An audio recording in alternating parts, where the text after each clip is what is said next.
Hello प्यारे बच्चों, कैसे हैं आप सब। एक बार पुनः शिव कोचिंग क्लासेस पर स्वागत है। क्लास 12 फिजिक्स एनसीईआरटी में चैप्टर 5 चल रहा है और आज का महत्वपूर्ण टॉपिक है। आज इसे आप लोग अंत तक देखेंगे। पेपर में पूछा जाता है, किसी स्टेट बोर्ड से हो, जैसे इस साल एमपी बोर्ड में जो चैप्टर 5 है वो रिड्यूस हो चुका है, लेकिन अदर स्टेट में रिड्यूस नहीं हुआ है। मैं प्रत्येक टॉपिक इसलिए कर रहा हूँ क्योंकि प्यारे बच्चों, यदि आप पेपर के बाद भी आप चैप्टर 5 यदि कंप्लीट करना चाहते हैं तो आप लोगों को दिक्कत ना हो सके। और एक प्लेलिस्ट में पूरे फिजिक्स को मैं सजा दूंगा ताकि आप लोग क्रम से पढ़ें और आपको कोई दिक्कत ना हो सके। तो चलिए शुरू करें प्यारे बच्चों, अच्छे से तैयार करेंगे आप लोग। इस क्वेश्चन को पहले देखें, क्वेश्चन कैसे पूछा जाता है। कभी कभी क्वेश्चन सिंपल पूछा जाएगा, एच आई और भी में संबंध। मैं पूरा डीपली बताऊंगा कि एच क्या है, आई क्या है, भी है, आप बिल्कुल चिंता ना करें। और कभी कभी क्वेश्चन ऐसे ही पूछा, एच आई भी और थीटा में संबंध। अच्छा, थीटा नमन कोण है, एच क्या है, भी है, वो सब कुछ बताता हूं। मान के चलते हैं पृथ्वी के तल पर एक कोई क्षेत्र है जहां पर चुंबकीय क्षेत्र की जो तीव्रता है वो आई है। चुंबकीय क्षेत्र आई है, ये आपका आई दिख रहा है कि मान लीजिए पृथ्वी के किसी भी बिंदु पर चुंबकीय क्षेत्र आई है। उस स्थान पर हम एक किसी चुंबक को स्वतंत्रतापूर्वक लटकाएं तो हमेशा आपको पता है कि जो क्षण चुंबक होगा या जो चुंबक होगा प्यारे बच्चों, वो चुंबकीय क्षेत्र की दिशा पे ही होगा। ठीक है, यहां पर चुंबकीय क्षेत्र हम आई लेकर चलेंगे क्योंकि यहां पर एच आई भी और थीटा में, आई का मतलब है चुंबकीय क्षेत्र, आई का मतलब चुंबकीय क्षेत्र। और प्यारे बच्चों, चुंबक के बाद जो आपका चुंबकीय क्षेत्र होगा, इसके बाद हम इस पर एक एमोत्तर की कल्पना करेंगे। एमोत्तर क्या होता है, जो चुंबकीय क्षेत्र है उसके हम ऊर्ध्वाधर तल पर एक समतल की कल्पना कर दें। जैसे प्यारे बच्चों, आपका चुंबकीय क्षेत्र ऐसा है और यहां पर एक हम समतल की कल्पना कर दें, समतल क्षेत्र, समतल की कल्पना करेंगे तो हो जाएगा चुंबकीय एमोत्तर। ठीक है, इतना क्लियर है, आपको कोई दिक्कत नहीं होनी चाहिए। मैंने क्या कहा कि प्यारे बच्चों, आपके पास पृथ्वी के किसी बिंदु पर एक चुंबकीय क्षेत्र है, आई मैं मान के चलता हूं, और यहां पर इस चुंबकीय क्षेत्र पर हम एक चुंबक को लटकाते हैं तो हमेशा ये जो चुंबक होता है वो किस दिशा में ठहरेगा, चुंबकीय क्षेत्र की दिशा पे ही ठहरेगा। सिंपल है। अब ये जो क्षण चुंबक है चुंबकीय क्षेत्र की दिशा में तो ठहर रहा है, चुंबकीय क्षेत्र की जो तीव्रता है यहाँ पर आई है, इस पर ठहर रहा है प्यारे बच्चों। तो फिर जो आप क्षैतिज के साथ जो कोण बनाएगा, ये क्षैतिज तल के साथ जो कोण बनाएगा, इस पर हम कल्पना करते हैं ये चुंबकीय उत्तर या मोत्तर की कल्पना किए प्यारे, चुंबकीय या मोत्तर है और क्षैतिज के साथ जो कोण बनाता है उसी को कहते हैं नमन कोण। और जो आपका क्षैतिज घटक है प्यारे बच्चों, उसको हम क्या बोल देंगे, एच, और जो आपका ऊर्ध्वाधर घटक है वो क्या कहलाएगा, वी। तो आपको सारा चीज यहां पर क्लियर है कि एच क्या है, क्षैतिज घटक है, चुंबकीय आमोत्तर का क्षैतिज घटक है। आई क्या है, चुंबकीय क्षेत्र की यहां पर प्यारे बच्चों दिशा है, आई है चुंबकीय क्षेत्र है। वी क्या है, तो ऊर्ध्वाधर घटक है। और थीटा है, जब किसी हम क्षण चुंबक को मतलब किसी भी चुंबकीय क्षेत्र पर घुमाते हैं तो जो आपका चुंबकीय क्षेत्र है, क्षण चुंबक का चुंबकीय क्षेत्र की दिशा है और जो क्षैतिज घटक है उसके बीच कितना कोण बनता है, यानी जो आपका क्षण चुंबक है क्षैतिज के साथ कितना झुका हुआ है, ये बता रहा है कि ये क्षैतिज के साथ कितना झुका हुआ है। जैसे मैं मान के चलता हूं यहां पे ये कल्पना कर दो प्यारे बच्चों, तो यहां पर जो आपका बनेगा कोण थीटा बनेगा। यानी कहने का मतलब ये हुआ कि जो चुंबक है वो क्षैतिज तल के साथ कितना कोण झुका हुआ है, उसे क्या बोलेंगे प्यारे बच्चों, उसे कहेंगे हम क्या, नमन कोण। तो शुरू करें आगे, हल करना स्टार्ट करते हैं। आप लोग यहाँ का उत्तर आप हेडिंग डाल लें प्यारे बच्चों, सबको पता है यदि आप थ्योरी कर रहे हैं तो उत्तर ही लिखना पड़ता है, यदि आप न्यूमेरिकल कर रहे हैं तो हल कर लिखना पड़ता है। ठीक है, माना मान के चलते हैं कि माना, क्या माना चलेंगे, माना पृथ्वी के किसी बिंदु, पृथ्वी के किसी बिंदु, कोई भी बिंदु है, किसी बिंदु पर क्या है प्यारे बच्चों, चुंबकीय क्षेत्र आई है, चुंबकीय क्षेत्र किसी बिंदु पर चुंबकीय क्षेत्र आई है। टोटल आप लोग, यदि कुछ बच्चे कहते हैं कि सर कभी कभी जो मतलब राइटिंग समझ में नहीं आता तो मैं बोलते चलता हूं, आप लोग लिख लिया करें कि माना पृथ्वी के किसी बिंदु पर चुंबकीय क्षेत्र आई है। ठीक है ना, ये आपका चुंबकीय क्षेत्र है प्यारे बच्चों, आई है। इस पर हम स्वतंत्रता पूर्वक एक क्षण चुंबक लटकाते हैं, स्वतंत्रता पूर्वक, क्या, स्वतंत्रता पूर्वक क्षण चुंबक, क्षण चुंबक लटकाने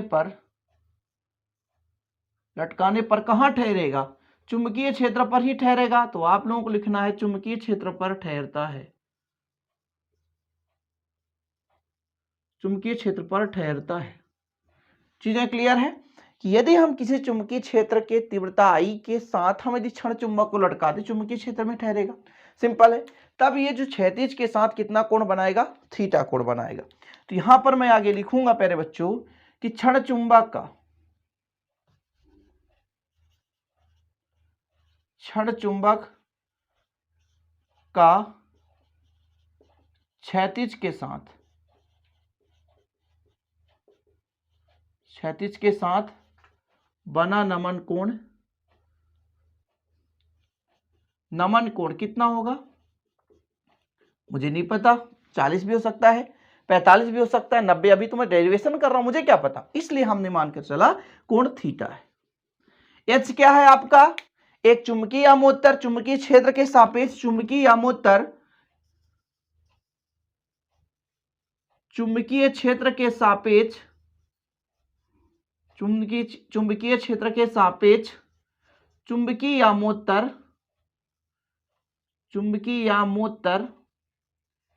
यामोत्तर का क्षैतिज घटक H है, क्षैतिज घटक H है, तथा ऊर्ध्वाधर घटक क्या है प्यारे बच्चों, V है। मैंने जो यहां पर माना है वही चीज लिखा है, आपका एक क्षैतिज घटक है और एक ऊर्ध्वाधर घटक। कोई दिक्कत तो नहीं, इतना क्लियर है। आप इसको ABCD भी दे सकते हैं यदि कैलकुलेशन करना, मान के चलते हैं यहाँ पर A है प्यारे बच्चों, ABCD मानकर चल सकते हैं ताकि आप लोगों को दिक्कत ना हो सके, क्योंकि मैं यहां पर आपको बारीकी समझाऊंगा, कोई दिक्कत नहीं रहेगा। ओके ठीक, आगे देखिए, हम आपसे यदि कह दें कोण के सामने वाली भुजा को लंब कहते हैं, ठीक। जैसे मैं यहां पर एक समकोण त्रिभुज, जैसे यहां पे भी 90 डिग्री बनेगा प्यारे बच्चों, यहां पे भी 90 डिग्री, तो कोई त्रिभुज ले लें, ठीक है। मैं आपको यहां पर साइड में समझा दूं, एक मैं त्रिभुज ले लेता हूं D या ABC में ले लेता हूं, ABC, तो इसका कोण ये बनेगा, लेकिन इसको ले लेता हूं ADC में। तो मैं यदि आपसे कह दूं कि साइन थीटा बराबर, तो बताओ कोण के सामने वाली भुजा लंब कहलाती है, यानी CD कहलाएगी प्यारे बच्चों, CD कहलाएगी लंब, और आपका कर्ण कौन सा कहलाएगा, सबसे बड़ा भुजा प्यारे बच्चों कर्ण कहलाएगा, मतलब CD बटे कितना हो जाएगा, AC हो जाएगा। ये आपका समकोण त्रिभुज ऐसा दिख रहा है ADC में, ठीक है। इतना क्लियर है, आपको दिख रहा है पूरा कैमरा में, चलिए ठीक, इतना तो आपको दिख रहा है प्यारे बच्चों। तो आपका ये चीज आ गया अपना, क्या है, ADC में हमने ये चीज बताया। तो मैं यदि आपसे कह दूं कि यहां पर एक त्रिभुज लेकर चल रहा हूं, एक त्रिभुज की यहां पर कल्पना की गई है ABCD, आप मत लिखना, कोई दिक्कत, मैं आपको समझाने के लिए कर रहा हूं, क्योंकि बेसिक है ना यार। मैं तो ये चीजें कहां से आ रहा सर, मैं तो डायरेक्ट कर दूं क्षैतिज घटक, मैं यदि डायरेक्ट कर दूं क्षैतिज घटक, मैं आपसे कह दूं डायरेक्ट क्षैतिज घटक जो H है, जो आपका H है प्यारे बच्चों, वो हो जाएगा, H आधार है तो I cos थीटा। लेकिन आपको दिक्कत हो जाएगा, कहां से आ गया सर, यही चीज तो मेन फैक्ट है ना, यही चीज तो बनना चाहिए, इसीलिए मैं कर रहा हूं यहां पर, थोड़ा सा आपको समझा रहा हूं, बेसिक से समझा रहा हूं कि यदि मैं माना, थोड़ा समझने की कोशिश करेंगे, माना एक त्रिभुज मैंने माना फिर बच्चों, कौन सा त्रिभुज माना, समकोण त्रिभुज कौन सा मानेंगे अपन, एक समकोण त्रिभुज ADC में। यदि मैं कह दूं आपसे साइन थीटा बराबर, तो आप कहोगे साइन थीटा का मान होता है लंब मतलब आपका क्या हो जाएगा, CD, तो CD बटे आपका हो जाएगा प्यारे बच्चों कर्ण, मतलब AC। इस CD को हम ऐसा भी लिख सकते हैं, CD को ऐसा लिख सकते हैं AB, कोई दिक्कत तो नहीं है, AB भी लिख सकते हैं, क्योंकि दोनों समांतर है, बटे AC। AB का मान कितना है, V, और AC का मान कितना है, I। तब यदि आपसे कहा जाए कि यहां पर जो ऊर्ध्वाधर घटक आया, देखिए आपके बुक में ऐसा नहीं रहेगा, ऊर्ध्वाधर घटक आपका आ गया, पक्षांतर कर दो तो V बराबर हो जाएगा I sin थीटा, और इसको आप समीकरण दे दो। देखो बुक में ऐसा नहीं मिलेगा, क्यों नहीं मिलेगा, बुक में डायरेक्ट रहता है, लेकिन आपको मैं विथ रीजन बता रहा हूं ताकि आप लोगों को दिक्कत ना हो सके। और जब cos थीटा का फार्मूला लगाऊंगा प्यारे बच्चों, तो cos का क्या होता है, जैसे कोण है, सामने वाला लंब, सबसे बड़ा कर्ण, तो शेष बचा क्या, AD हो गया आधार, तो आधार बटे होता है कर्ण। AD का मान तुमको पता है H, और AC का मान कितना है, I। तो प्यारे बच्चों यदि हम कह दे, पक्षांतर कर दें कि क्षैतिज घटक, तो आप सिंपल तरीके से कह दोगे, सर इसको पक्षांतर कर दें तो H बराबर आपका निकल कर आएगा I cos theta. I cos theta समीकरण 2 दे दो, समीकरण 2 दे दो। इतना क्लियर है, समझ में आ गया हो तो स्क्रीनशॉट ले लो, हम आगे भी सॉल्व कर देते हैं। यहां पर लिखते हैं समीकरण 1 व 2 से, 1 व 2 से, या समीकरण 1 में 2 का भाग दे दो, सिंपल है। समीकरण 1 में 2 का भाग देने पर, जी हाँ, समीकरण 1 में 2 का भाग देने पर, यहां पर मैं एक लाइन और लिख देता हूं, तो दे दीजिए भाग प्यारे बच्चों। यहां पर आपका v है तो v, यहां पर h है तो h, यहां पर है i साइन थीटा तो i साइन थीटा, और बटे कितना हो जाएगा i कॉस थीटा। ठीक है, आगे लिखेंगे यहां पे, तो आपका i से i कट जाएगा, साइन बटे कास का सूत्र होता है tan थीटा, और यहां पर आ गया v बटे h। तो तीन चीज में यहां पे संबंध आ गया। तीन चीज में कौन सा संबंध आया, यहां पर मैं आपको लिखकर बता देता हूं। तीन चीज में संबंध आ गया, यही एच भी और थीटा में संबंध है। ओके, एच भी और थीटा में संबंध है। इतना क्लियर, स्क्रीनशॉट ले लें। थोड़ा सा व्यंजक अभी और बचा है, क्योंकि अभी हमारे पास आई नहीं आया है, तो आई भी संबंध करेंगे। ठीक है, स्क्रीनशॉट ले लिए प्यारे बच्चों। अब हमको क्या करना है, समीकरण 1 और 2 को बर करके जोड़ देना है। ठीक है, कंडीशन भी लगाएंगे, कोई दिक्कत नहीं, यहां तक तो आपका क्लियर हो जाना चाहिए। आगे लिखो आप लोग, समीकरण 1 व 2 को वर्ग करके, इसको आप समीकरण 3 दे दो, वर्ग करके जोड़ने पर, समीकरण 1 व 2 को वर्ग करके जोड़ दो। समीकरण 1 और 2 दिख रहा है, वर्ग कर दो भैया। तो वर्ग करोगे तो यहां पर आ जाएगा आई स्क्वायर साइन स्क्वायर, आई स्क्वायर साइन स्क्वायर, जी हाँ। यहां पर आ जाएगा आई स्क्वायर कास स्क्वायर, आई स्क्वायर कास स्क्वायर थीटा। अब ये मत कहना कि लेफ्ट को लेफ्ट में देखो, कहीं भी हम लिख सकते हैं। यहां पर भी है तो भी स्क्वायर, और यहां पर प्यारे बच्चों एच है तो एच स्क्वायर। इन दोनों में से कुछ कॉमन आ रहा है, जी हाँ, क्या कॉमन आ रहा है, तो इन दोनों में से आ रहा है आई स्क्वायर कॉमन, तो ले लेते हैं आई स्क्वायर। तो बचेगा कितना, sine square theta plus cos square theta बराबर है भी स्क्वायर प्लस एच स्क्वायर। इस सर्वसमीका का मान होता है 1, तो आई स्क्वायर बराबर हो गया, नहीं दिख रहा होगा तो मैं इधर लिख देता हूं ताकि आप लोग दिक्कत ना हो सके।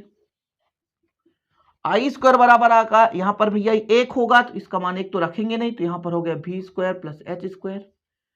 वर्ग है, इधर जाएगा तो वर्गमूल, तो आई बराबर under root b square plus h square, या ऐसा भी लिख सकते हो भी बराबर under root h square plus b square, और इसको आप समीकरण 4 दे सकते हो।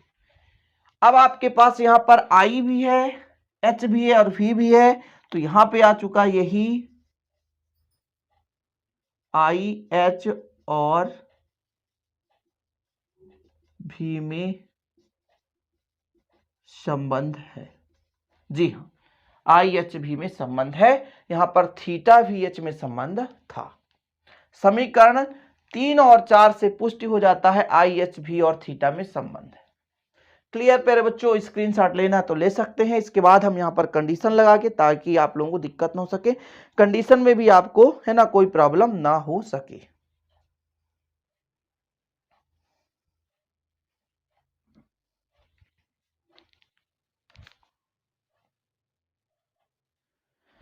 तो इसको क्लीन करें, आप लोग स्क्रीनशॉट ले लिए होंगे। थोड़ा सा यहां हम क्लीन करेंगे, कंडीशन यहां पर हम लगा देंगे। पूरे जो भी कंडीशन है 0 डिग्री रख देंगे प्यारे बच्चों, और यहाँ पर 90 डिग्री 45 डिग्री। यहाँ पर हमें काम भी है, इसलिए हम इसको साफ नहीं कर रहे। ओके, क्लीन नहीं कर रहे हैं, आगे चलते हैं। मोस्ट इंपॉर्टेंट तो यही है, इसलिए इसको आप लोग अच्छे से करोगे। कंडीशन फर्स्ट लगा रहे हैं, कंडीशन फर्स्ट, जब थीटा का मान कितना हो 0 डिग्री, यानी विषुवत अक्ष पर। कहां पर, विषुवत अक्ष, यानी इसको हम कहते हैं चुंबकीय निरक्ष। क्या, चुंबकीय निरक्ष। इस पर हमने पहले भी बताया था कि मान लो एक पृथ्वी है प्यारे बच्चों, तो गोले भाग पर जहां पर सबसे ज्यादा है ना चौड़ा भाग होता है पृथ्वी का, वो कहलाता है आपका विषुवत अक्ष, विषुवत रेखा, भूमध्य रेखा। तो यहां पर आप देख लें, समीकरण 3 में मान रखें, समीकरण 3 से, कहां से, समीकरण 3 से, समीकरण 3 से कोण का मान कितना हो 0, तो भैया tan 0 डिग्री बराबर कितना हो गया, एच अपान भी, सॉरी भी अपान एच, भी अपान एच। बताओ tan 0 का मान कितना होता है? यदि ऐसा ना बने, यदि साइन का भी बन रहा है ना, साइन का बन रहा है तो tan 0 का, जैसे साइन 0 का मान 0 होता है और cos 0 का मान 1 होता है, तो 0 में 1 का भाग देंगे तो 0 ही आएगा, 0 ही आएगा v/h। यानी पक्षांतर कर दें v का मान, तो इधर यदि पक्षांतर कर दें प्यारे बच्चों v का मान, तो v का मान आ जाएगा 0। क्यों? क्योंकि h का मल्टीप्लाई होगा 0 से, तो कुल मिलाकर कितना आ गया 0। v का मान जब 0 आ गया तो हम समीकरण 4 में रख दें। किस पे? समीकरण 4 से। समीकरण 4 कितना है? यहां पर लिख दे रहा हूं, समीकरण 4 से। समीकरण 4 क्या कहता है? i बराबर under root h square plus v square. चूंकि v तो है ही नहीं है, v तो है ही नहीं है, v का मान 0 है, इसलिए जो i इक्वल आ गया आपका अंडर रूट एच स्क्वायर, वर्ग से वर्गमूल कट गया तो i बराबर कितना आ गया h। यानी कंडीशन क्या निकल कर आया? 0 डिग्री, यानी जो आपका निरक्ष चुंबकीय निरक्ष है या जो आपका विषुवत अक्ष है, वहां पर जो आपका चुंबकीय क्षेत्र है वो ऊर्ध्वाधर घटक के बराबर हो जाए। ठीक है, यदि क्षण चुंबक को हम भूमध्य रेखा, पृथ्वी के भूमध्य क्षेत्र पर निरक्ष अक्ष पर प्यारे बच्चों यदि झुका दें, मतलब लटका दें, तो वहां पर जो तीव्रता होती है वो किसके बराबर हो जाएगा? तो वो ये आपका क्षैतिज अक्ष है, क्षैतिज अक्ष या क्षैतिज घटक के बराबर हो जाएगा।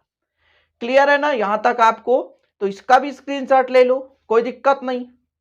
ठीक है, तो यहां पर आपको लिखना है, मैं बोल रहा हूं आपको लिखना है कि चुंबकीय निरक्ष पर या विषुवत अक्ष पर आपका जो चुंबकीय क्षेत्र है वो क्षैतिज अक्ष के बराबर होता है। जितना क्षैतिज घटक का मान है, एच का मान आएगा, वो इसके बराबर होगा।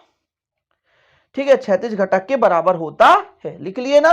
चलिए कंडीशन अपन सेकंड लगाएंगे।